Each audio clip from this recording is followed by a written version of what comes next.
Okay, hit it, Periel. You're going to do the intro?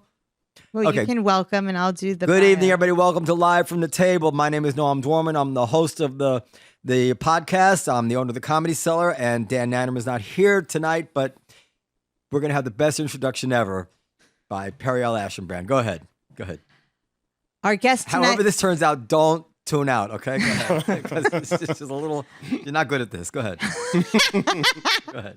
I'm amazing at this. Hi, I'm Periel, and we are here with a very special guest, Brendan O'Neill, who's the author of the new book, After the Pogrom, 7 October, Israel and the Crisis of Civilization, which is a pretty unflinching account of how the West failed the test of Hamas's pogrom. It was published by Spiked Books, and it is available now wherever books are sold. Welcome, Brendan. Noam, how you doing? I'm good. This is not your first appearance on the show. No. You've been a guy who I've really admired now for like 7 or 8 years. Who introduced us originally? Somebody we know in common. That's a good question. Was it Lou Perez maybe, or Nick Gillespie? It wasn't Nick. Maybe it was Lou Perez. Yeah, or Nico Perino from Nico. Fire. It must have been Nico. Yeah. And you've been a unflinching advocate for a lot of causes now that I think a long enough time that you can look back and say, I was proved right about that, and I was proved right about that, and I was proved right about that. Anything you got wrong, you think, in the last, since 2015? Good question. I think you know what I think I did get wrong? I think I underestimated, to get serious right from the get-go, I think I underestimated the problem of radical Islam. Because I remember maybe 10 years ago or so, I used to say, look, the last thing we need when there's an Islamist attack is the politics of fear and people panicking and running around like headless chickens. We need to calm down, relax. It's just a few nutters. That was my take on it. I took that line of saying, look, let's not sacrifice liberty to fear. And I would still say that. That would still be one of my positions. But I think I underestimated how serious a problem it was. And that's one of the issues on which I've changed, not my mind, but I've changed the way I approach it. And that's one of the things in my book. My book is fundamentally about that issue. But all the other stuff, wokeness, free speech, I was right about it all. Absolutely right. I want to get right to the book. But just because I haven't spoken about, where are you on Trump these days? If I was an American citizen, I would vote Trump in a New York minute. I wouldn't even think about it because I don't admire everything about him. I disagree with him on numerous issues. I think he's a bit of an oaf sometimes, a bit of an idiot. But I understand why so many Americans are willing to use him as a blunt instrument against the establishment. They need something to wield as a cudgel against the elites that have treated them like shit for so long, and they've decided that this is the cudgel. And I understand that so well. It's similar to why Brits voted for Brexit in 2016, the same year that Americans voted for Trump, because we wanted to send a message to the establishment. And I think there are clearly tens of millions of Americans who want to do that again, who want a replay of that and want to send that message again. And I would happily join them and say, look, screw you to this establishment that has treated people so badly for so long. And I think that's a good message to send. What about this one issue? And this really is what gives me a lot of pause. On policy, even more than in 2016 or 2015 when he started running, I think most people don't really fear him on policy all that much. I think probably if he filled out a questionnaire of what his policies were, a good majority of the country would prefer his policies. But what about the fact that so many people who served with him, Bolton, Pence, McMaster, Kelly, responsible people, all have come kind of to the conclusion, he's too dangerous. Don't ever give that man the keys to the car again. It's not worth the risk. I can't just dismiss that. These people, Well, John Kelly's the latest. He's come out and said that Trump admires dictators, including Hitler. He actually didn't say he admired Hitler, but he said he wished he's had generals like Hitler, which I took to mean like loyalty, not necessarily Nazi. Yeah. But it was, Kelly he basically said Trump is definitely in the far right arena. He made positive noises about Hitler to the extent of saying that he wishes he had generals like his. I don't think we should just be dismissive of these things, but I do think there's an element among some of those people that you've named where they've sensed that within the opinion forming classes, being pro-Trump is the worst thing you could be. I mean, it's a career killer in certain situations. You could very possibly not get a book published or not get that position on a board that you might otherwise have got if you are audibly pro-Trump. I think, and not to be too dismissive or cynical about these people, but I do think there's an element where they've sensed where the wind is blowing, and in order to preserve their careers or to still have some clout in 21st century America, they're throwing Trump under the bus. And they're saying, oh, yes, I did serve with him for 18 months or 2 years, but I regret it. He was a psychopath. The thing I would say about John Kelly is if it's true that Trump said all these things and behaved in a dictatorial fashion, why did you serve as his Homeland Security Minister for so long? Why were you a White House chief aide for 18 months? So that's on him as well. If it's actually true what he says about Trump, and I have my suspicions that it's not entirely true, then the question becomes, well, why did you serve? Why did you stay there? I think he said something to that at some point years ago where he said he wanted to be there to try to make sure Trump didn't do anything crazy. I don't buy that. No, because the thing is, if personally speaking, if I was working with someone and I had a genuine suspicion that they were an authoritarian lunatic who might even have borderline sympathies for Adolf Hitler or certainly for the way in which Hitler operated, I would be out of there instantly. Mm-hmm. I would be saying, don't go anywhere near that guy. He's crazy. They didn't do that. Now, it's possible they didn't do that because they enjoyed being close to power, and they thought, well, we'll suck it up because we've got influence, which they did have. Or my suspicion is that it's not actually true. All the things they're saying are not actually true, but now they feel the need to say them in order to rescue their reputations in an era which is still psychotically anti-Trump. So I do think there's an element there where they're trying to save themselves, save their own behinds, by throwing Trump under the bus. Yeah, well, one of the lessons of life, I'm sure you've come to the same thing as I have as you've gotten older, is just, no matter even if you always kind of understood it, how much social pressures and peer pressure affect everything, every opinion, every journal. And I mean, just look at, I'll give one example that just burns me up. Somebody is as respected as Peter Baker from the New York Times. I think he's chief White House correspondent or something.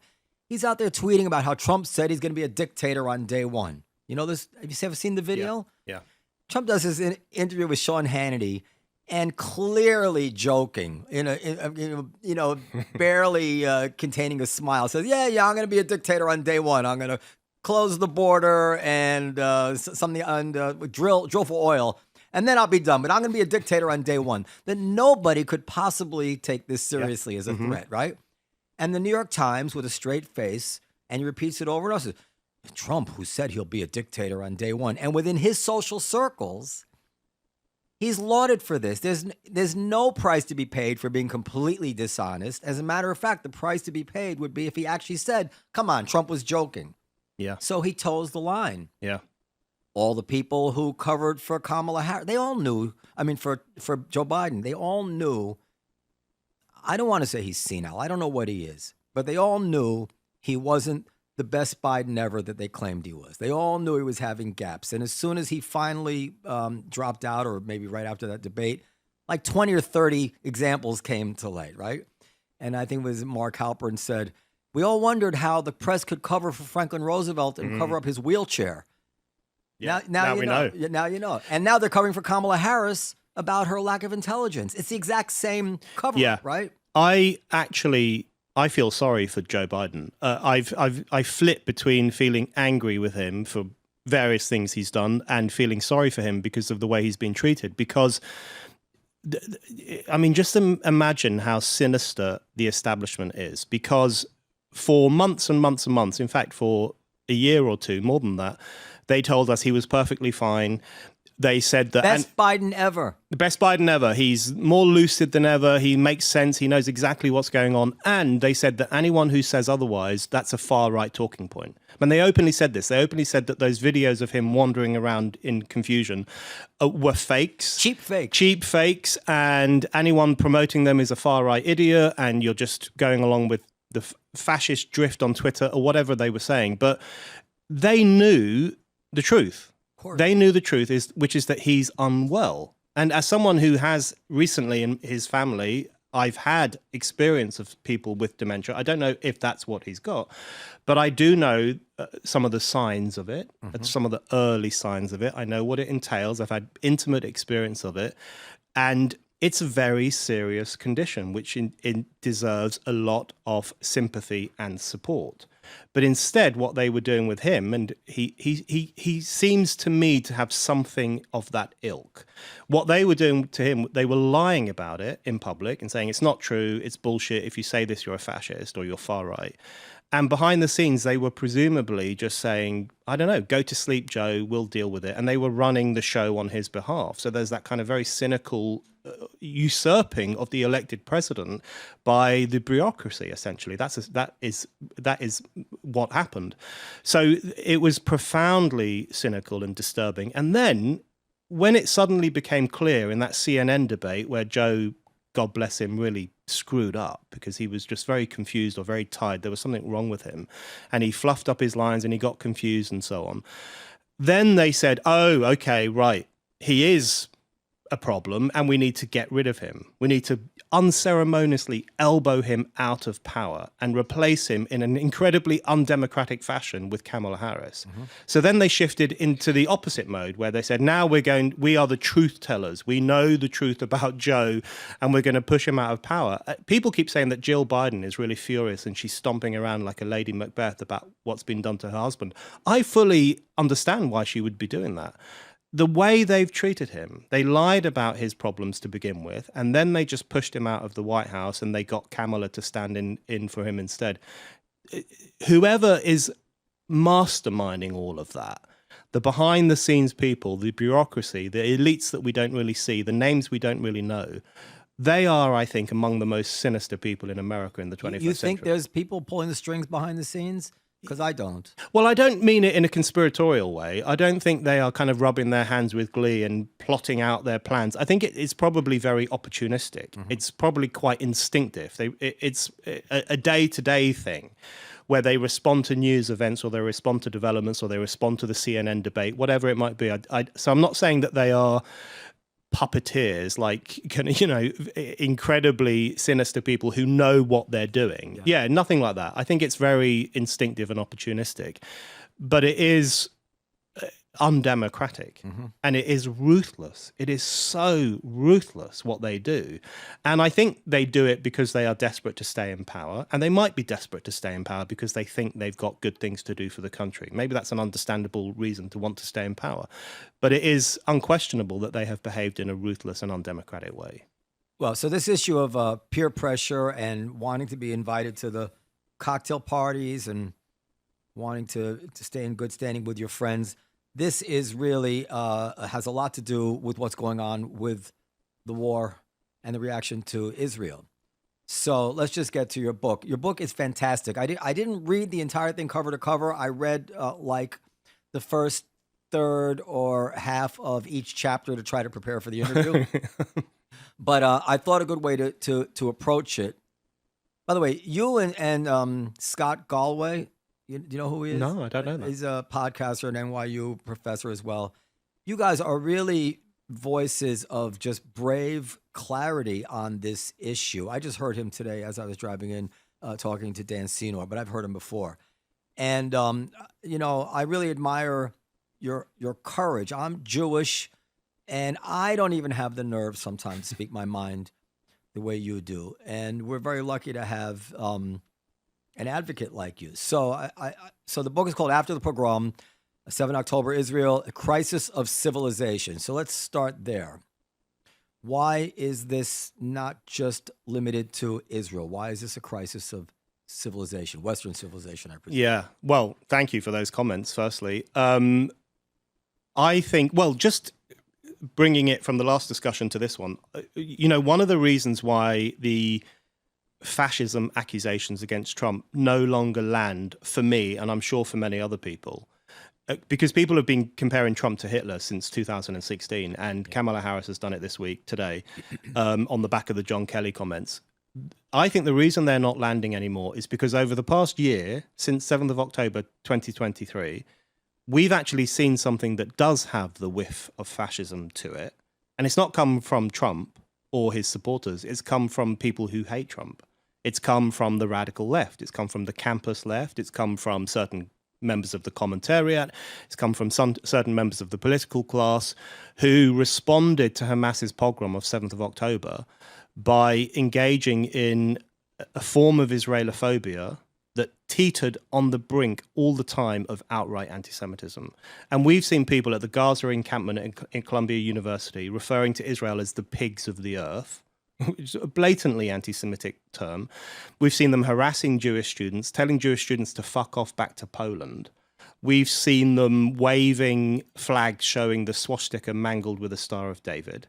At George Washington University, students projected the slogan, "Glory to our martyrs," about 2 days after the Hamas pogrom, i.e. glory to the rapists and murderers who went to Israel to kill Jewish people. We've seen marches in various cities in the US and across Europe where people have chanted... And Australia. Right. And Australia, where people have chanted in favor of Hamas. They've chanted in favor of the Houthis. The Houthis, whose actual flag says, "Death to Israel and a curse upon the Jews." On the flag. On their actual flag, it says those words. And then in Sydney, in Australia, on the 9th of October, 2023, people gathered at the Sydney Opera House and chanted, "Fuck the Jews." On 9th of October, in London, outside the Israeli embassy, people gathered ostensibly to protest against Israel. But of course, Israel hadn't properly done anything by that point. It was still deciding how to respond. That was a pro-pogrom celebration on the streets of London in 2023. And we know it was because they were playing pop music and they were dancing and they were singing outside the Israeli embassy. They were rubbing the salt of Israelophobia in the wound of the pogrom. They were taunting Jews after Jews had been annihilated. And tearing down And tearing down the kidnap posters. In fact, that was one of the things that made me think I need to write this book, or I need to get my thoughts down, because everywhere I looked in London, I cycle through London every day, everywhere I looked, I would see the ragged remains of those kidnap posters, because as soon as they were put up, people would just claw them down or they would graffiti them. And in fact, there was a poster of the 3-year-old twins, because 3-year-old twins were kidnapped by Hamas because they hate all Jews. They don't care what age you are. And they were eventually released. But there was a poster of those 3-year-old twins in Finchley Road in North London, which is an area with lots of Jewish people in it. And someone drew Hitler moustaches on the faces of those 3-year-old twins. And I found myself thinking, what is this mania? What is this hysteria when people can... Hamasomania, I think you called it. Hamasomania, yeah. When people can deface the image of Jewish children. Yeah. And it makes you think, because who else targeted Jewish children for persecution? The Nazis. They are really the last people who did it, because they didn't differentiate between age or anything else either. So all of these things were happening, and it just made me think and I was finding myself getting increasingly angry by this resurgence of anti-Semitism, and I just thought I needed to do something about it. But it also made me think, and I don't want to dwell on this too much, but it did make me think that all that crap we've heard about so-and-so being the new Hitler, or Brexit being the 1930s all over again, or Trump being Hitler 2.0, all that stuff we've heard for years and years. And show me one Trump voter who has daubed Hitler moustaches on Jewish kids' faces. Show me one Trump voter who has told Jews to fuck off back to Poland. Show me one Trump voter who has waved a swastika in the streets and mangled it with the Star of David just to taunt Jews. You won't find them. The people who've done that are so-called Antifa. The anti-fascists have become the fascists. And those are the events of the past year that I think we really need to grapple with. So the chapter, the name of your first chapter in the book is The Lore of Barbarism. And this is a heavy concept. There is a lore to it, and there's some sort of reverse psychology where people see the barbaric things that Hamas did, and somehow they say, well, Israel must be really awful to get people to do that, right? And it's partly that, and also, I guess, when you already want to take the side of a particular group in order to eliminate the cognitive dissonance that group has done something terrible, you recast it as, well, what else could they do? Again, and the other side, look at what's being done to them. So you have to find that Israel did something horrible to them. Otherwise, you would have to switch sides, and you're not going to switch sides, right? Yeah, people say, well, 7th of October didn't come out of nowhere. People love to say that this war didn't start on 7th of October. Things were happening before that. Now, I'm open to the idea that the Palestinians have a tough time, right? Of course. There's no question about that. And Israel is responsible for some of that. I think also Palestinians' own leaders bear far more responsibility, especially Hamas. And also Fatah. I think they're both useless organizations that have sold Palestinians short and who, instead of providing Palestinians with a positive future, just obsess over Israel and hating Israel. Palestinians have many legitimate grievances. But the idea that raping Jews is a reasonable response to political grievance, that's a new one on me. Or the idea that throwing hand grenades into a bomb shelter in which there is a father and 2 children is somehow an understandable response to grievance, that's a new one on me. I am not a pacifist. I understand why war is sometimes necessary, and I understand why people sometimes rise up against their oppressors, etc., etc. But normally that stuff takes place within the realm of normal war, normal resistance, normal politics. Right. What happened on 7th of October was something completely different. It cannot be compared even to the PLO, and I'm not a fan of the PLO either.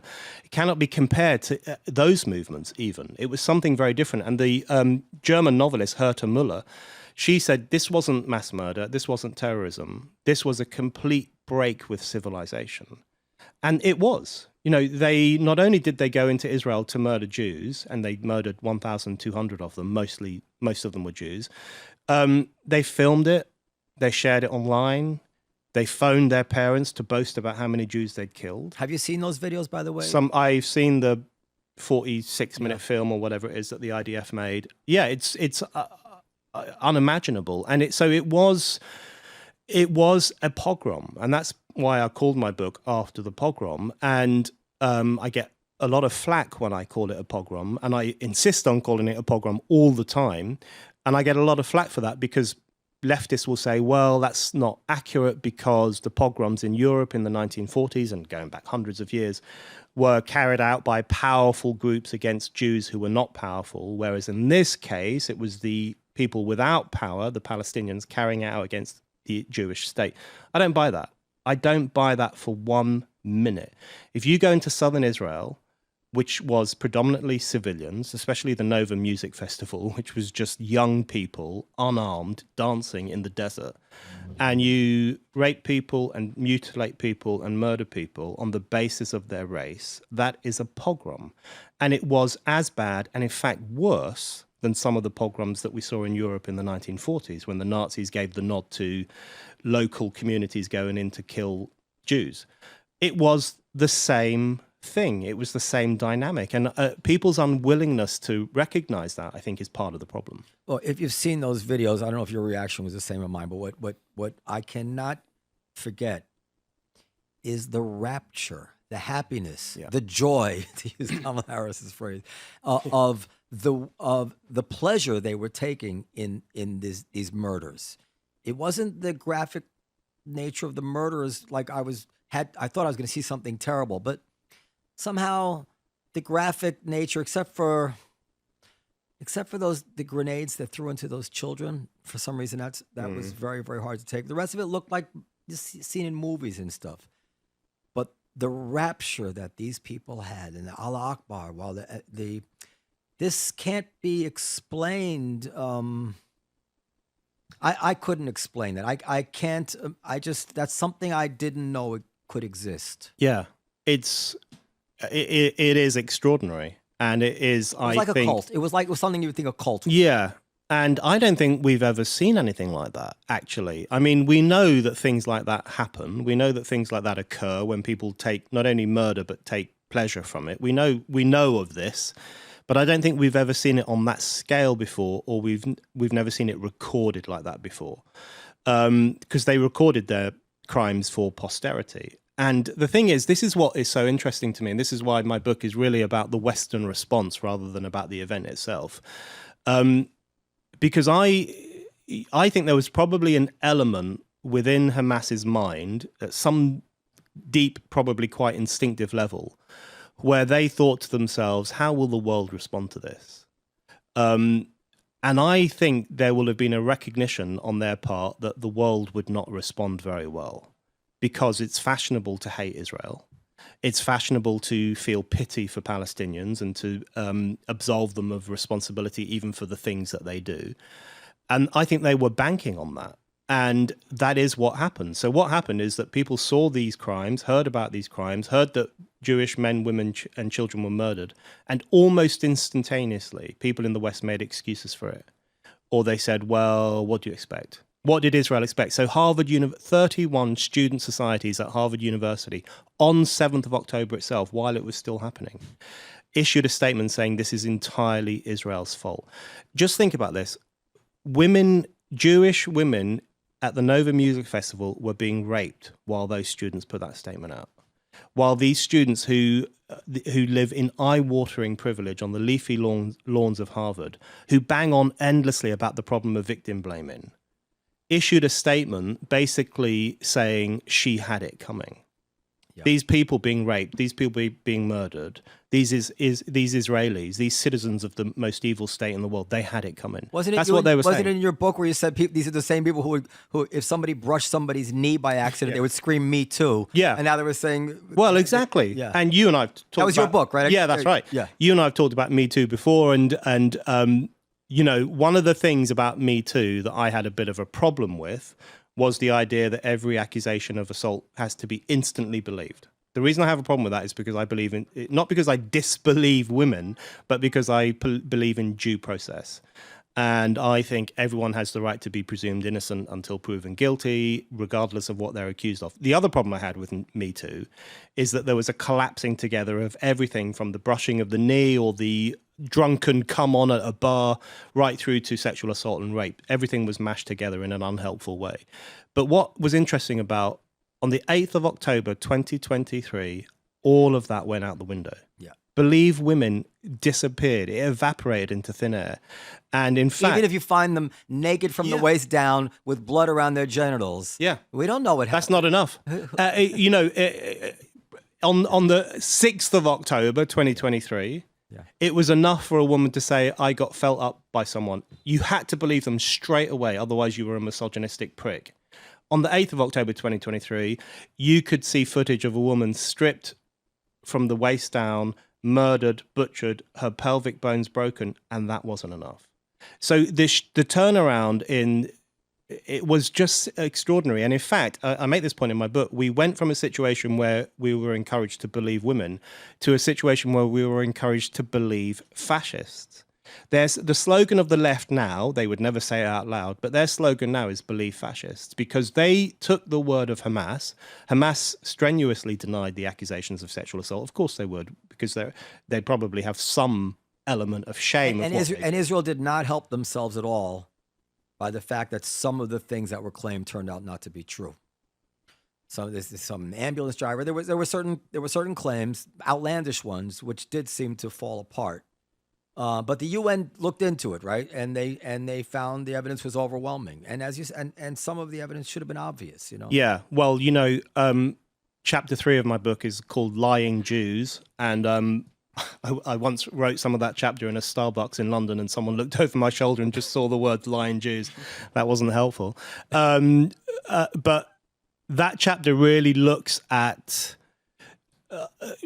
the atrocity denialism around 7th of October, Yeah. because there was loads of rape denialism. There were loads of people on the left, and even in respectable circles, were saying it didn't happen, you're exaggerating, you're making it up. And there was outright atrocity denialism. Some people still believe that Israel killed most people on 7th of October in the way it responded. That is categorically untrue. It's based entirely on one Haaretz report, and Haaretz said it's possible there were some friendly fire incidents, and it's possible there were, because I think it was a chaotic event. Yeah. And there are friendly fire incidents in every chaotic act of war. So that's possible. But Haaretz makes the point that the idea that it was suggesting that Israel killed most people is categorically untrue. But the thing is, people are unwilling to see Jews as victims. And by the way, and that's the real driving force here. people like John Mearsheimer have given a wink and a nod to these theories, which is, I can't even comprehend that. I mean, I'm a Jew, and but I always try not to assume anti-Semitism. I hear Jews say it. I say, I wish you'd shut up. It's not anti-Semitism. But then sometimes I say, well, am I underestimating? How does a guy like John Mearsheimer, where does this hate of his come from? When somebody is maintaining things which are not true, which are not rational, which you would not maintain these opinions in other matters with similar amounts of evidence before you. Are you a seething Jew hater? I don't know. Well, it's a good question, because the thing is that 7th of October is the best recorded terror act of all time, and people still didn't believe it. We've got the footage. We can see them doing the things that Israel said they did. Also, they recorded it. Like, this wasn't like it was Yeah. recorded by like the IDF or Israelis. Like, the people committing the crimes reported it and shared it with the world. And they're still saying it's not true. Yeah, well, Hadley Freeman, a journalist in the UK, said, what's a terrorist got to do to get some credit? Because, they filmed it, they shared it. They said, look how evil we are. And they still had legions of pathetic leftists and liberals and others in the West saying, oh, well, it's not your fault, it's Israel's fault. But the thing about, one of the points I make in my book is that the motor behind Holocaust denial, and Holocaust denial is obviously a racist ideology. It poses as a scientific inquiry into truth, but it's just a racist ideology. The motor of it is the idea that Jews lie about their victim status in order to maintain their power. So they lie about being victims and being murdered by Hitler in the death camps, etc., in order to maintain what they really have, which is this global power. That was resuscitated after 7th of October. The exact same argument was made, which was that Israel is lying, the Jewish state in this case, not the Jewish people, but the Jewish state is lying about the extent of suffering on 7th of October in order to justify its power in Gaza, in order to justify its war in Gaza. It was the exact same argument. It was a new species of Holocaust denial, driven by this racist conviction that the Jews are a uniquely deceitful people. That's really what motored that response. I have two things I wanted to bring up, and then I want to go through all the chapters. But, okay, the first thing is, nothing bothers me more in this whole chapter than the weakness that I've seen in liberal American Jews. And this goes back to what we were talking about earlier, the desire to be accepted. They do not take their own side. And the reason you saw me going on a computer, because I remembered an old email I had written in, what year is this? The beginning of 2019, where I was predicting that the next time there was a problem with Israel, that the American Jews would not take Israel's side, because we have it here, that essentially, because intersectionality means that you can never take the side of white privilege over people of color, so that Israel is wrong axiomatically. And I wrote here, and to me, this is the key difference between right and left-wing anti-Semitism. When it comes from the right, it rallies us. When it comes from the left, it rots us. And this is what I think you see in the American Jewish community. They will stand up to Nazis. Oh boy, will they stand up to Nazis. But when it's coming to them from the left, they rot. Yeah. And we've seen, we were talking before about a fight we had with somebody that I won't mention name. It's a perfect symbol of that whole. And like we have Aaron Mate on the show, we have Norman Finkelstein on the show, we have like real Israel haters. They don't bother me at all. I'll go downstairs, I have a beer with them. I know what they are. They're smart in their own way. I enjoy the back and forth. When I speak to some liberal Jew who is clearly buckling to the social pressures, it brings out something visceral in me, a hatred in me, where I just want to strangle them. And I feel, and there's no better illustration of this is the way they ducked under the table when this genocide charge came out. Now, all the charge, like you said, you can say that Israel's doing this, Israel's doing that. The genocide charge is ridiculous. I don't want to debate it with anybody now. I know you're not going to disagree with me, but I'd be happy to get anybody on here to debate it. And I was asking, I'm talking too much. I was asking prominent Jews that I know, journalists, can you write something about the genocide thing? Because this is going to stick. I don't want to upset my readers. I don't know. And sure enough, it has stuck. Yeah. And it is it's Holocaust dilution. Yeah. Oh, finally, thank God that's off our back. I mean, yeah, it was done to the Jews, but now they did it to somebody else, and kind of even Steven. Now we can talk about something else finally, right? Am I? I could not agree more. I think the genocide charge against Israel is repulsive. I think it is so profoundly sinister. And you know, the thing I always think about... Where was the cover story in the Atlantic run by Jews? The genocide charge is a calumny. Yeah. Here are 15 writers on it. Yeah. Like, where is the strength? Well, where was that anywhere? I mean, especially in liberal America and liberal Britain and liberal Europe, it just wasn't there. And But I'm sorry, but if you're a liberal non-Jew and you don't see the Jews standing up for themselves, doesn't that signal to you, well, if they're not really objecting to it, maybe there's something to it? In some way you don't even realize. Like if they're not standing up, it's like that. If we're not for ourselves, who will be? Liberal Jews, we're not for ourselves. And in a certain way, I don't blame non-Jews for taking that signal and saying, well, I mean, you know, they know more about this than I do. well, you know, you're in a better position to criticize liberal Jews than I am. No, But I agree with everything you've just said, and I do think that's a problem that more of those people didn't speak out. And also liberal non-Jews as well. I think there should have been a chorus of voices against this ridiculous genocide charge. But you know... But you and Douglas Murray are both more powerful and more forthright on this issue than any liberal Jew I can find. And that's a real shame, because if there's anything to speak out about post 7th of October, it's this. Because, you know, the question I always ask myself is, why is Gaza always compared to the Warsaw Ghetto? Right? There are loads and loads of instances of oppression and war from history that you could compare it to if you wanted to. If you really think Gaza is a hellhole, and I'm sure there are hellhole aspects to it, unquestionably, there are thousands of years of conflict from which you can draw an analogy. Why do they pick the Warsaw Ghetto? Or why are they currently referring to the removal of civilians from the Jabalia refugee camp in Gaza? Why are people referring to that as a death march? They could call it anything else. They could call it expulsion. I actually think it's Israel behaving as armies always behave in war, which is that you draw out the civilians because you want to fight the combatants. But you could call it expulsion. You could call it oppression. But why do they call it death marches? Why do they say Warsaw Ghetto? Why do they say death marches? Why do they say it's a new Holocaust? Because they want to punish Jews with their own historical grief.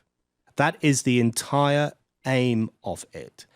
That's why they do it. It's not because there are no other things to compare it to. It's not because there are no other analogies out there. It's because they want to hurt Jewish people. The whole entire genocide accusation, the whole entire discussion of a new Holocaust. For example, when there was that awful bombing recently, which for some reason caused a hospital to catch fire and some people burnt to death in Gaza, unspeakably awful. No one questions that. I do think there are questions about whether there were Hamas weapons nearby, why there were so many secondary explosions, etc., etc. And I don't think it's unreasonable to ask those questions, to ask the question of who is responsible for the burning to death of these people. Of course. But instantly, it was referred to as a new Holocaust. It was referred to as the burning to death of a whole race of people. Why do people say that when that is a completely wild, hysterical accusation? because this is Jew taunting masquerading as radical politics. It is anti-Semitism masquerading as anti-imperialism. And that's why they do it. That is the driving force. And I think there's a broader thing here where I do think what's happening with the term Holocaust and genocide over the past year in particular is profoundly worrying. And that more liberals can't see it really does concern me, because I think what's happening is that the crimes of mid-20th century Europe are now being projected onto the Jews themselves. It's like Europe is having a reckoning with itself and trying to absolve itself of the fact that it committed the worst crime in history by now saying, well, the Jews are doing it. Yeah, exactly. They've become the thing that they once were oppressed by. They're the new Nazis. So there is this impulse, I think, amongst especially the upper middle classes of Germany and France and Britain, who are obsessed with the idea that Israel is a genocidal state. There is this thing where they absolve themselves of the crimes that their great-grandparents committed. Their great-grandparents shoved Jews into ovens. Not the British, though. Not the British, but we were not as helpful as we could have been. But certainly people across Europe did this, and they can't live with that, or they find it difficult to live with that. And so one way in which they try to get around that is by saying, well, it's now the Jews who are doing it. They're now the problem. And then in some circles, especially then in far-right circles, and in some far-left circles, that then leads to an even worse discussion, which is that maybe the Nazis had a point. Maybe they were right to view the Jews as a problematic people, because look what they're now doing in Gaza. So then it feeds into this actual blatant anti-Semitism, which is now bubbling up in far-right circles as well. I said I had 2 points. The bubble in far-right circles is exactly the second point I wanted to bring up to you. I'm happy you brought it up, because this is a real thing, and it worries me. Ready for fall flavors? HelloFresh has you covered. They send farm-fresh, pre-portioned ingredients and seasonal recipes right to your door. Make home cooking fun, easy, and affordable with HelloFresh, America's #1 meal kit, for a reason. No matter what your lifestyle looks like, if you have picky kids, if you're vegan or vegetarian, if you're counting calories or looking to boost your protein, HelloFresh has recipes for you. HelloFresh has over 50 recipes to choose from each week, and over 100 market add-on items like desserts, breakfasts, and snacks. So they have you covered all day long.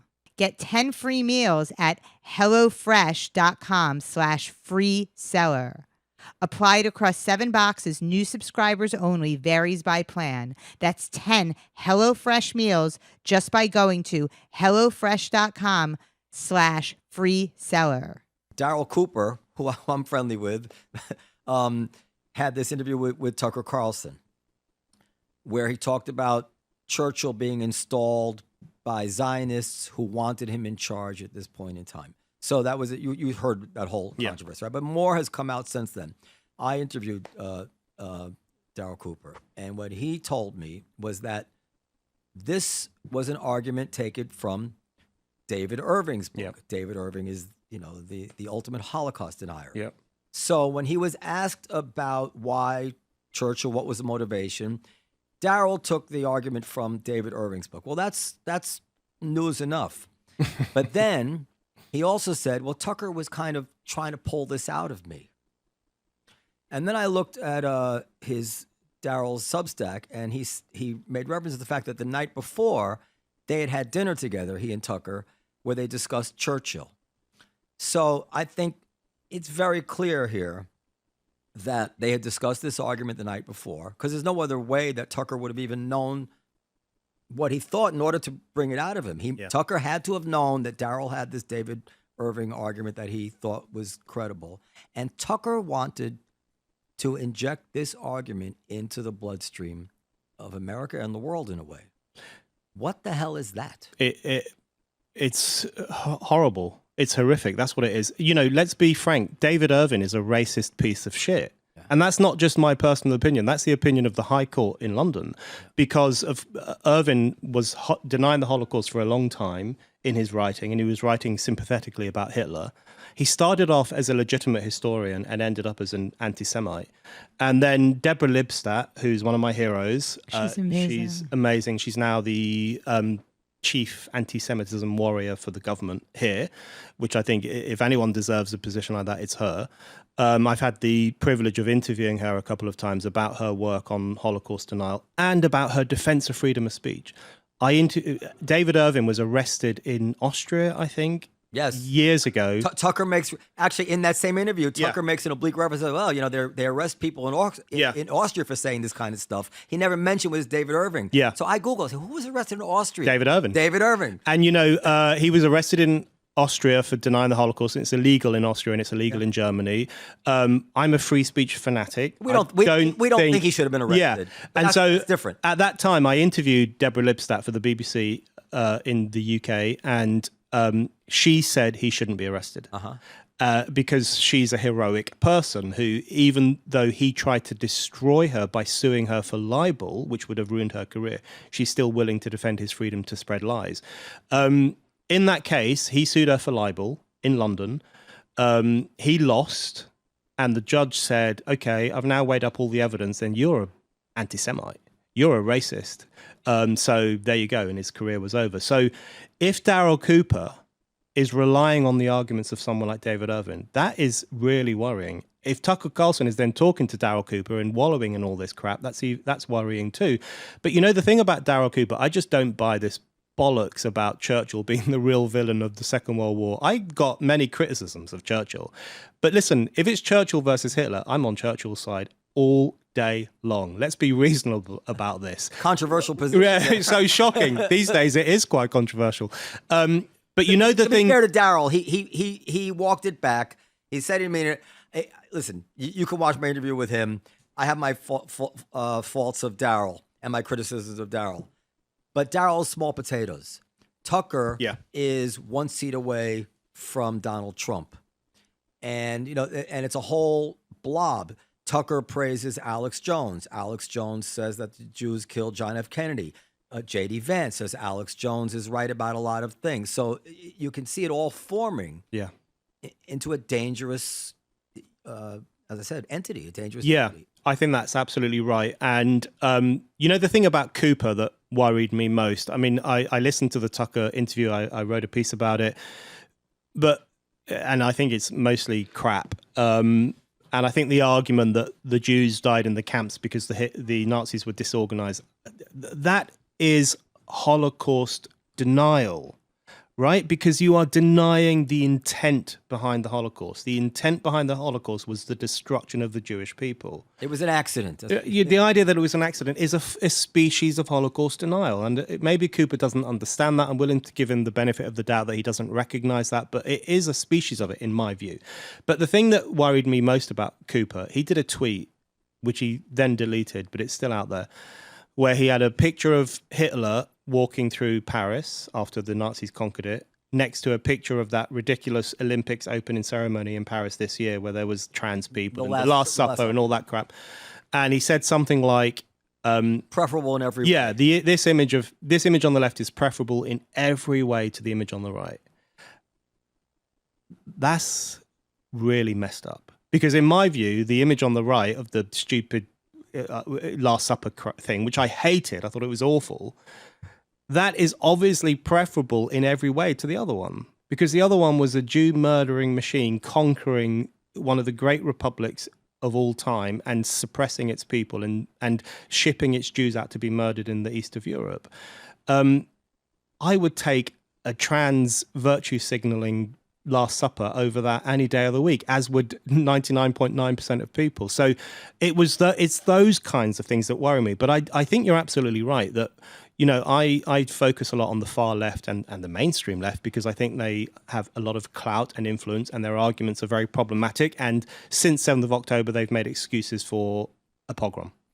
But we cannot ignore the far right. And in fact, just to go back to a point I made earlier about show me the Trump voter who's done all the stuff that these people have done on campuses. Actually, there might be some. Because the thing is, and I'm not talking about the ordinary working class man and woman who vote Trump because they want a better wage or they want to get rid of woke ideology. They're good people. They're motivated by good intentions, and I would probably agree with them on a lot of things. But there are definitely far-right actors out there who would see Trump. I mean, some of them probably see Trump as a coward and too pro-Israel, actually. Yes. But there are others out there who would support him. So I think we, in our rush to rightly critique the far left and their resuscitation of the anti-Semitic imagination, we can't ignore the fact that the far right is out there as well. No, there's always been a dormant. It's like a herpes thing, and it comes back every period. And the far right obviously will always have a latent anti-Semitism. Yeah. And I don't think it's that latent. well, for a long time, It's out there. I rolled my eyes at people trying to point out the anti-Semitism on the right because it was never. There's always been, ambient level Nazis. They've always existed, and there never won't be.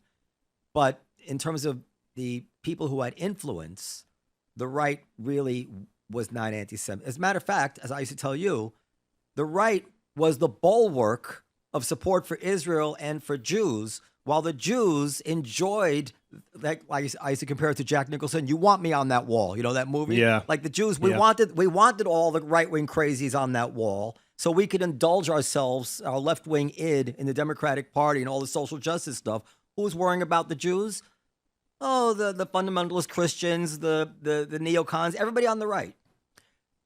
But I do see it changing. And But Yeah, I mean, look at Candace Owens. I mean, listen, Candace Owens is and within those circles, she is not outcast. there are plenty of far right wing lunatics who hate the Jews. And it, as I said on the show a couple weeks ago, somebody reminded me. I said, "As a guilt," I compared it to guilt by. I'm sorry, I compared it to Death by a thousand. No, guilt by association. It's creating an innocence by association for a lot of people. So, for instance, Joe Rogan, who's not an anti-Semite, but is inclined to conspiracy theories.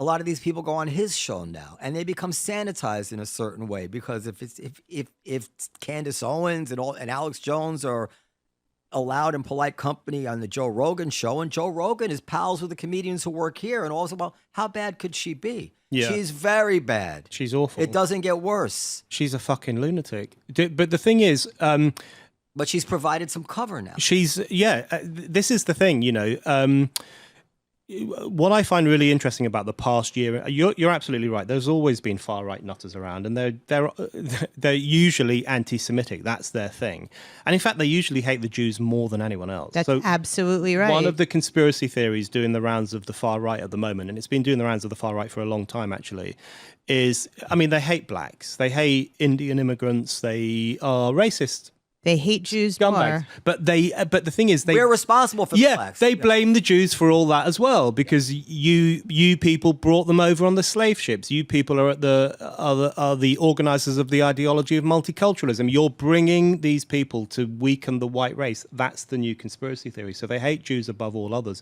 But what I find interesting about the post 7th of October moment is the reason, and this is what the more mainstream liberal voices cannot grapple with. The reason the far right has had a resurgence over the past year is because so-called anti-Zionism has given a license to their anti-Semitism. It's given them a new cover because after the Second World War, actually, in the 50s and 60s, far-right people in Europe had a real problem, which is that everyone knew what fascism was like. Everyone knew that fascism led to the deaths of millions of people under the boot of racist lunatics. So people who still described themselves as fascists had a real problem. So they responded to it in two ways. They denied the Holocaust. That's where Holocaust denial comes from. It was an attempt to cover their backs by saying, well, it didn't actually happen. It's all bullshit. Or they became anti-Zionist. Right. Because that was the way in which you could still depict the Jewish people as the controllers of world affairs, as uniquely bloodthirsty, as taking pleasure in the murder of children. That's what they said about Jewish people for hundreds and hundreds of years. Now they say it about the Jewish nation. And that's what I find so fascinating about anti-Zionism, grimly fascinating, which is that it mirrors so brilliantly well all the crap they used to say about the Jews. They used to say the Jews love killing Christian children and using their blood to make bread. Now they say that the Jewish state is purposefully targeting and killing Palestinian children. They used to say the Jewish people were inordinately powerful. They controlled the banks, they controlled politics. Now they say it's Israel that does that. They used to say that the Jews were sneaky, conniving, a kind of deceitful people. Now they say that about Israel. Israel lies. It spreads propaganda. It spreads myth-making in order to justify its power. The extent to which all the anti-Semitism has morphed into anti-Zionism, that's what I find so fascinating. And that's why I think, increasingly, Israelophobia, this kind of blind hatred for Israel, this obsession with Israel amongst the influential sections of society, I really do think it's a species of anti-Semitism. And I think we need to call it out as such. The first line of that email that I tried to quote to you is, I guess it's theoretically true that a principled anti-Zionist view can exist without anti-Semitism. You can read about it in a thought experiment, but apparently it's very hard to find one living in nature. Yeah, exactly. Yeah. And, you know, there as an empirical matter, yeah. It's, you know. I have been saying that forever. I mean, and very intelligent. We don't pay attention to you. Right. Well, you should, because I've been right on a lot of this. Try changing that affect that you speak with. The thing is that very intelligent people, Noam being one of them, has told me, Alana Newhouse being another one of them, that none of this... He's the editor of Tablet Magazine. You're going, yeah. None of this is actually rooted in education or knowledge, because I am consistently astonished how people are just wandering around with literally no fucking information and say, I mean, even the charge of genocide, when you hear the numbers, it's like, oh, well, that's categorically false. I mean, it's fun to hate the Jews. People hate the Jews. Anti-Semitism did not start on October 8th. It was always there, and now it's been made socially acceptable. It's okay. But, you know, the thing, I absolutely right, and it's what I find interesting, and the reason I wrote the book is because anti-Semitism has always been around forever. Sometimes it kind of is under the surface and a bit latent, and other times it blows up and it leads to the enslavement and extermination of 6 million people. So, but it's always there. But what I find interesting from 8th of October 2023 onwards is the new forms that it's taking, or the way in which it's been unleashed by this kind of obsessive hatred for the Jewish state that is in mainstream circles. And the point I think about anti-Semitism, which is why I think it is distinctive even from other forms of racism, and I hate all forms of racism. I'm one of those old-fashioned people who thinks you should never judge someone by the color of their skin or their race or their ethnicity. That's unpopular. Relic. That's unpopular now on the right and the left, actually. On the right, they're just racist scumbags. On the left, they think, well, you know, intersectionality and black people will never understand white people and vice versa. I'm an MLK person, character, not color. That's all that matters to me. But the reason anti-Semitism is different even to other forms of racism is because it's the canary in the mine. I know it's a cliche, but it is always indicative of society going down the fucking toilet. When anti-Semitism returns, there is a severe problem in your society. It reflects an abandonment of the Enlightenment. It reflects an abandonment of reason. It reflects an abandonment of all the values of civilization. And you can see that throughout history. You can see it in the medieval era. You can see it in the 1930s and the 1940s. When society turns against the values of civilization itself, anti-Semitism rears its head instantly. But don't you, I just have a question. Don't you think that Trump is in part responsible for that? Like, didn't he sort of normalize this sort of disgusting, spewing hatred toward other people? I think Trump is... I don't think he's responsible for the resurgence of anti-Semitism. No, and not for the resurgence of anti-Semitism, for normalizing that sort of behavior, that it's okay to hate another citizen because they are a, you know, Democrat, for example, or whatever the case may be. But I think it is, I think the, I mean, I would defend the right to hate. I mean, I would even defend the freedom to hate minority groups. I wouldn't defend it as a good thing to do, but in terms of free speech, I would defend the right of people to make those horrible expressions. But I would definitely defend the right to hate someone on the basis of their political beliefs. I don't think hatred is necessarily a big or clever emotion, but it is a legitimate emotion. So I don't have a problem with Trump saying you should hate Democrats because they're out to get you, or they're going to sell you down the river, or they're going to fuck up your life. I think that's part and parcel of political life. I do think Trump has said some stupid things. I hated what he said about Mexicans. I thought that was just so obnoxious. I don't like what he said about women, although I do think people obsess rather too much over that private off-the-cuff comment he made, grab her by the pussy or whatever. I don't think that's relevant. I think people just obsess over it. I would beg to differ, but that's fine. But just to use that as an example, I think what you have amongst the kind of commentariat is an obsession over stupid Trump comments like that, which was basically a kind of gym changing room style comment. Men do make those comments for good or ill, normally for ill. They obsess over things like that while turning a complete blind eye to the Biden administration's green light to 15-year-old boys to go into 15-year-old girls' changing rooms, or the way in which the liberal establishment completely supports the right of 6'4" blokes to take part in women's swimming. And so I think the point is that so often we're encouraged to obsess over the oafish comment or the stupid aside or the genuinely discriminatory remark made by a right-wing politician like Trump, while also being encouraged to accept the complete destruction of women's rights and women's privacy and women's dignity by the intersectional elites. Yeah, I want to say why I disagree with you. First of all, I'm pretty sure that Women's March, where it was the first time we heard about where they wouldn't let the Jews march, and that was pre-Trump. That's true. Right. So obviously Trump can't be blamed for that, and Trump's election in some ways is a reaction to that.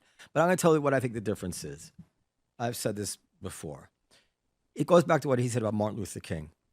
What Martin Luther King gave us was a theoretical and intellectual basis to reject bigotry. And it was so simple, a kid could understand it. Mm. You can't judge people by their, traits that they have nothing to do with, their skin, color, whatever it is. And I can remember being a little child saying, oh yeah, that makes perfect sense. You judge people by who they are, their character.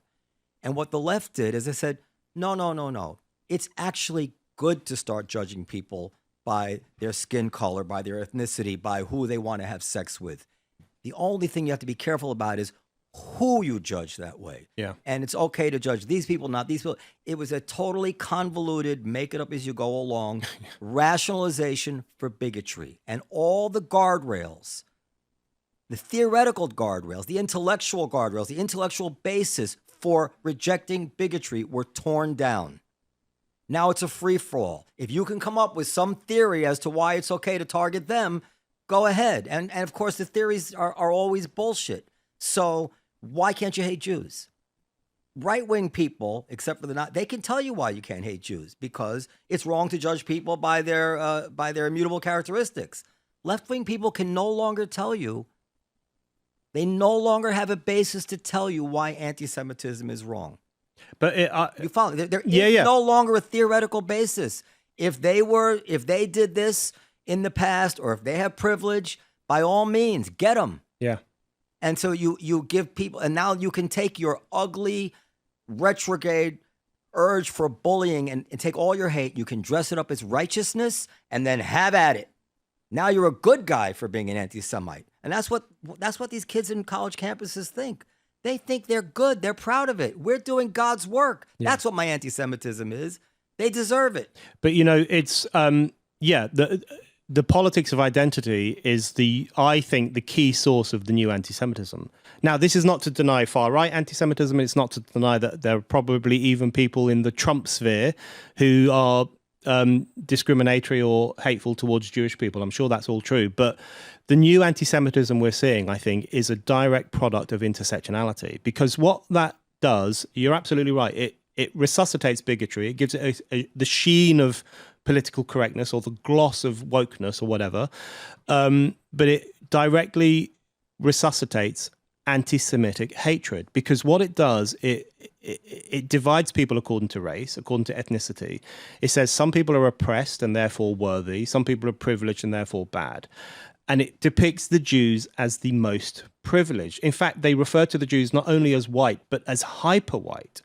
And therefore, their privilege needs to be checked. They need to be taken down a peg or two. And it's really, But this is the ignorance that I'm talking about. When this go back to Poland, half of Israel isn't white. Half of the people in Israel are from fucking Arab countries. It's all from the left. It's all from the left, not Trump. It's not.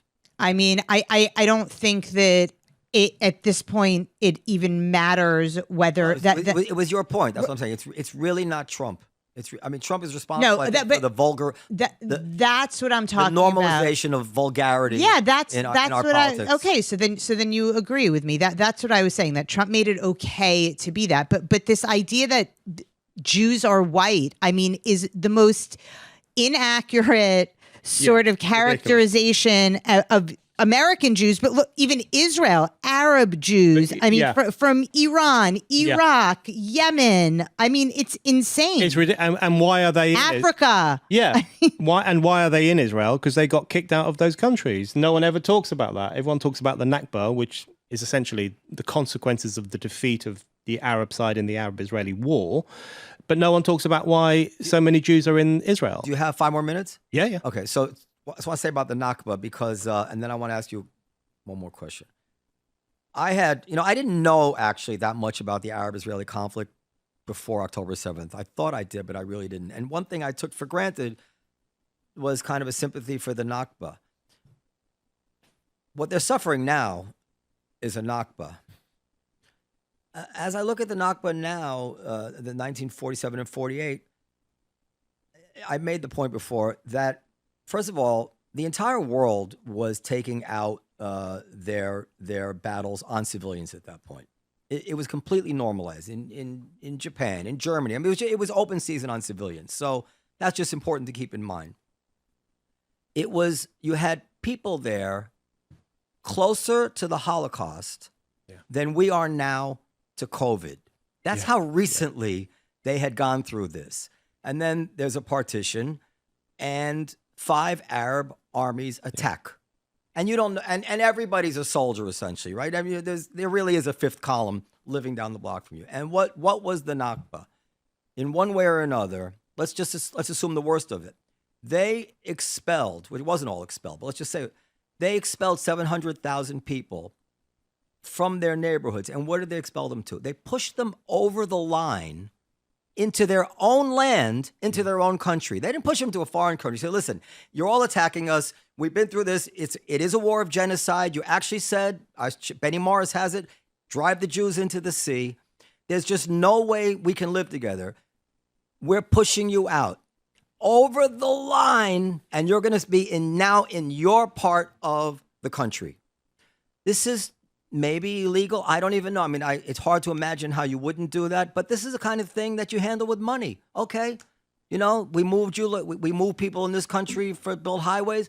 You don't like it? We're going to have to, and part of any settlement should be, listen, you took your house, here's X amount of dollars. Yeah. This is not a historic catastrophe comparatively by any means compared to what so many other people have suffered. Again, refugees into your own country. I really never thought of it that way. And I don't really, I don't think it gets enough attention to the fact that this is, by historic standards, not what everybody thinks. What's happening now is awful. I want to talk about what's happening now. It's very easy to get carried along the way, down the stream, and say, well, I support Israel, so therefore, anything that happens, I can defend. If it's 20,000 people die, well, 20,000. If it's 100,000 people, it had to do it, right? But that's not rigorous. And I do have some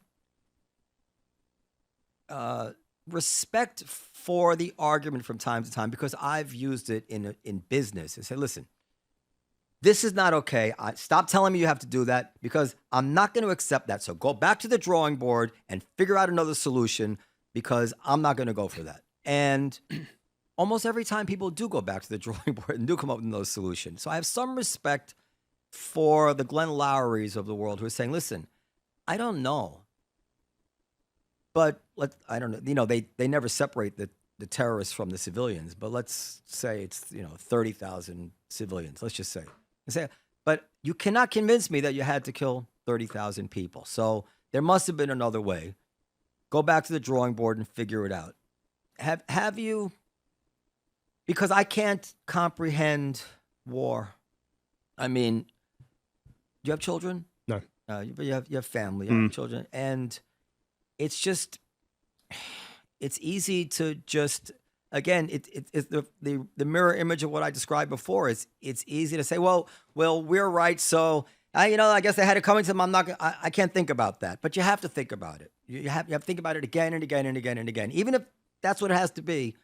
You have to force yourself to keep thinking about it, and I try to force myself to keep thinking about it because it's just impossibly awful to think about what they're going through. Right? I agree with you. I think it's devastating. All of which is to say, have you given that thought, and do you think there was something Israel could have done differently to accomplish its own security, which they have a right to that, and killed fewer people or been less brutal in some way?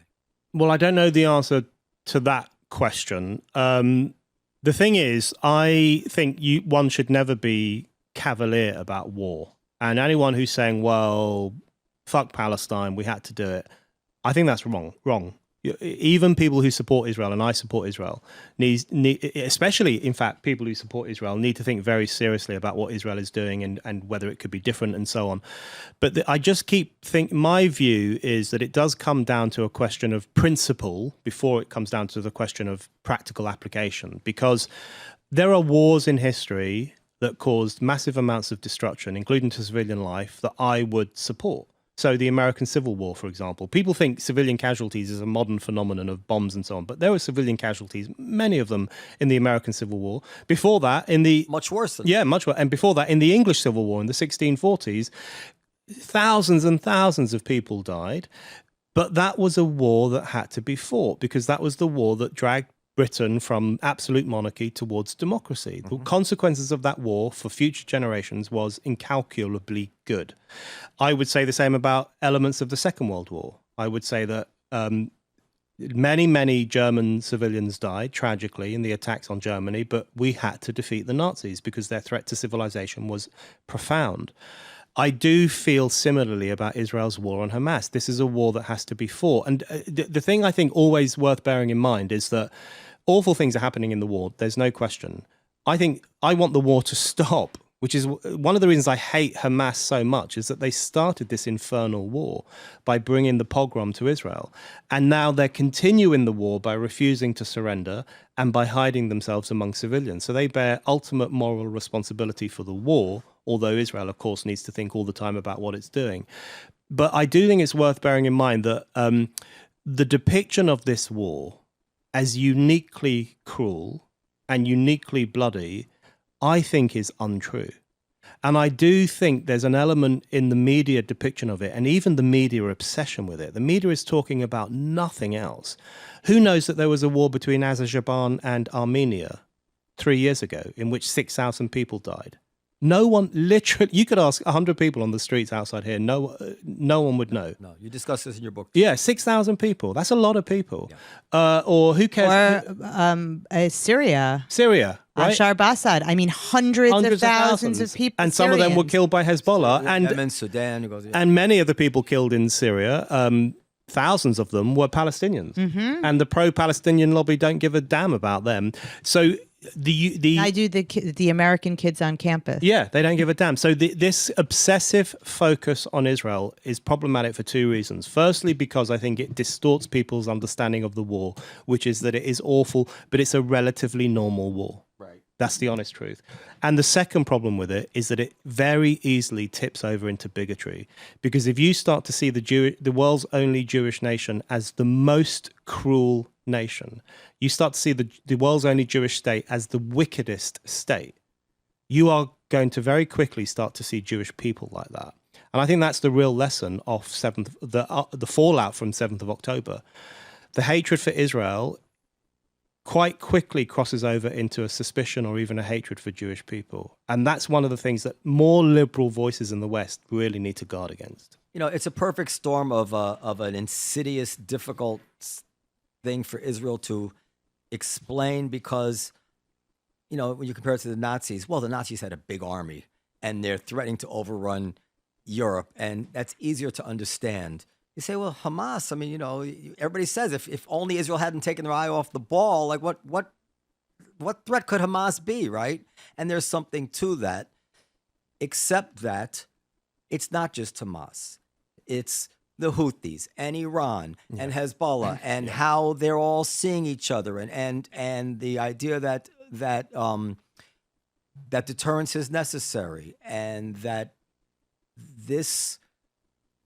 if Hamas could continue this way, this would signal to this ring of enemies that Israel is vulnerable and will not defend itself. But Israel can't do right for doing wrong. No, that's because when it targets Hamas in Gaza, which is a very densely populated part of the world, it's accused of wanton destruction. You're just killing people left, right, and center. But then when it did the Pages attack on Hezbollah, which I think was one of the most extraordinary acts of warfare in history, it was like 3,000 mini Trojan horses right in the pockets of the terrorists.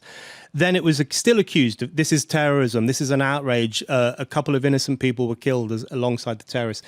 Even when it carried out the most targeted attack in history, it was still damned. And so what people, this is, I think, what it boils down to. And I've had these discussions with left-wingers and liberals since 7th of October. What they're saying is that Israel should not fight back. And what that means is that Jews should let themselves be killed. Yes. That is fundamentally what they're saying. Suck it up. Take it on the chin. It's not a big deal. 1,200 Jews, who gives a fuck? That is, they would never say that, but that's what they're saying. Oh, and the thing is that... It's even worse than that, but go ahead, I'll let you finish. But, it's like... and then it tips over into this contempt for the image of the Jew as someone with a gun who fights back. Because they love the image of the Jew that we've had in films for the past 20 years, which is the emaciated victim. That brings out nice emotions. You want to care for them. You want to look after them. These poor Jewish kids, these poor Jewish people. But as soon as they see this 19-year-old buff IDF soldier with a gun who says, I'm going to kill Hamas militants, then they're like, no, you're a genocide heir. And, there was a photograph of some young IDF soldiers outside a house that they'd blown up because it was a Hamas headquarters. And loads of people online said, why are they sharing this photo? Why are they gloating over their destruction of this Hamas headquarter? And my response to that was, because they want the world to know that you can't kill Jews with impunity anymore. It's not the medieval era. It's not the 1930s or the 1940s.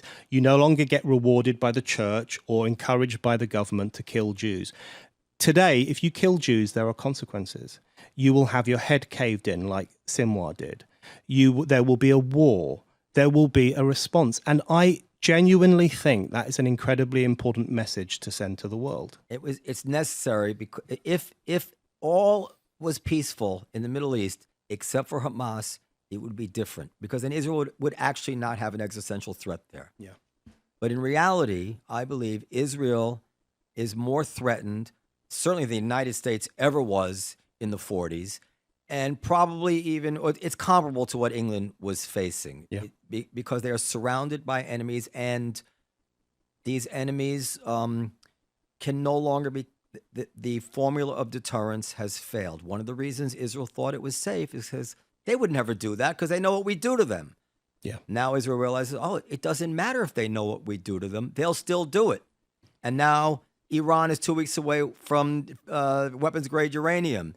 And Hezbollah had 100 and something thousand rockets pointed at Israel. So Israel is facing an existential threat. But I'm going to go even further. I always feel this compulsion to say that I've said this before on the show. I see people say the same things every day, and they never. But I always feel, and I imagine, how can it be a politician like Kamala Harris said 50 times? Imagine what can be unburdened when it has. But I always feel funny when I'm saying something again. But in the North, I've heard various numbers: 60,000, 80,000, 120,000. Whole cities are cleared out, right? Yeah. In actual numbers, like the size of Cincinnati. In per capita numbers, the size of like San Diego or bigger. If not a single person died and America had to clear out San Diego for a year, America would carpet bomb. 100%. America is not giving up a major city. 100%. for anything. But Israel should. Israel should just forfeit that part of the country. It doesn't matter. That's essentially what people are saying. But look at when Hezbollah fired that rocket that killed 12 Druze children in northern Israel. The radicals of the West said nothing. Not a word. But then when Israel planted pages in the pockets of terrorists, they went nuts. They care more for the testicles of a terrorist than they do for the lives of Druze children. That is fundamentally what's happening here. So I actually think Israel needs to deal with the existential threat that I think Israel is suffering 2 sieges. It's under siege from these armies of anti-Semites that surround it, including the Islamic Republic of Iran and others. And it's under siege from the intellectuals of the West. It's under a physical siege from these armies. It's under a moral siege. That's the bigger threat. And that's the bigger threat. And that's why I blame the liberal Jews. And this is why Israel needs to fight the battle on its borders in order to keep itself existentially secure. But I think the rest of us need to fight this battle in the West in order to say, fuck off. Jewish people have a right to fight back. Israel has a right to exist, and we should defend the values of civilization instead of succumbing to this politics of identity. So that's the battle we need to fight while Israel fights its battle over there. Don't lament, have hope. Kamala Harris deeply understands the intellectual and historical nature of this argument. I mean, one thing I could say about Joe Biden, I think we all agree, he actually is a Zionist. He actually is. He'll sell certain things out to win an election. But if you gave the man sodium pentothal, I believe he deeply supports Israel. Who the hell knows? Yeah. Who the hell knows? Yeah. And it matters. It matters. Yeah. All right, listen. Jew to Christian, it's it matters to me. I very much appreciate your clarity on this and your bravery speaking out about it. We don't have many advocates like you. I recommend this book very highly. As anybody's listening can see, I actually remember so many things from it. You must be impressed. So many things from reading the book, but that's because it's very well written. And like I always say, some writers have a sense for the capillary. You have a sense for the jugular. So everything that you write, every point you make, it sticks in my brain. And I was able to focus on it. I wasn't distracted. That's because and you can see by the way you speak too. You speak almost the way you write. That's a gift. But anybody who's interested in this issue and is trying to understand why they should support Israel or what the case is, what the best version of the case to support Israel is, read Brendan's book. It's called After the Pogrom. After the Pogrom, 7 of October. By Brendan O'Neill. And I want to tell you something also. This is also the reason that I insist on talking to people like Aaron Mate and all the people that you hate. Because no matter what you think of them, they are going to be the ones who are going to throw up at you arguments that you need to consider. You're not going to hear it. Just listen to me. You're not going to hear it from the pro-Israel people. Dan Senor, God bless him, we love him, is not going to come here and sit down and say, are you sure Israel's doing the right thing, blah, blah, blah. Have you considered that? You need to give these people the benefit of the doubt.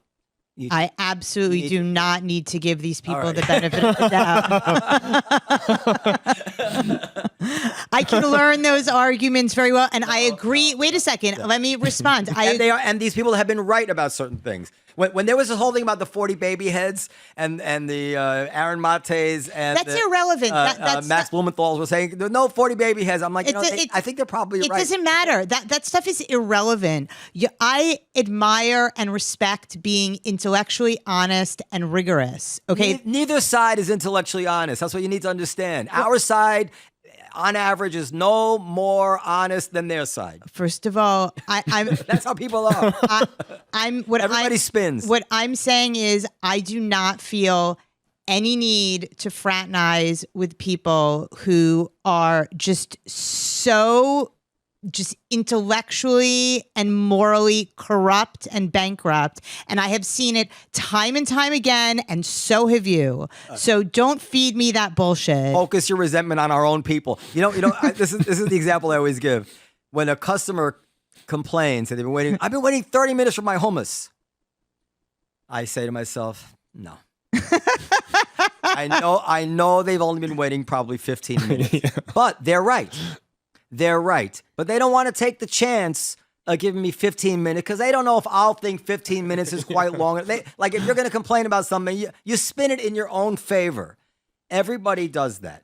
Our side does it. their side does it. Everybody spins. Even the good guys spin. That's what you always have to remember. You have to read everything with a grain of salt, even the things that you wish were true. They're exaggerated also. I have no problem reading it. I just don't need to talk to these people. Okay. But it really is an important lesson to learn, to internalize, an important way to read the news, because it's very captivating, and it makes you feel so good to read something on your own side and pow, pow, pow, pow. No, you're right about But that. but so often they're not fair either. Yeah. Anyway, you agree, right? Yeah, I mean, I see both sides, because I fully agree that one of the best ways to defeat your enemies, or just to engage with them, is to engage with them. And I do think freedom of speech and that engagement and that interplay of ideas is essential in a civilized society. There are some wankers out there I do not want to speak to, so I feel that as well. But I think I've always thought that sunlight is the best disinfectant, to use an old cliche, and they can shine sunlight on our ideas as well as us shining it on there. So I think it's a useful exercise for both parties. By the way, sunlight as a disinfectant, I have to say, I don't think I'm second even to you on my support of free speech.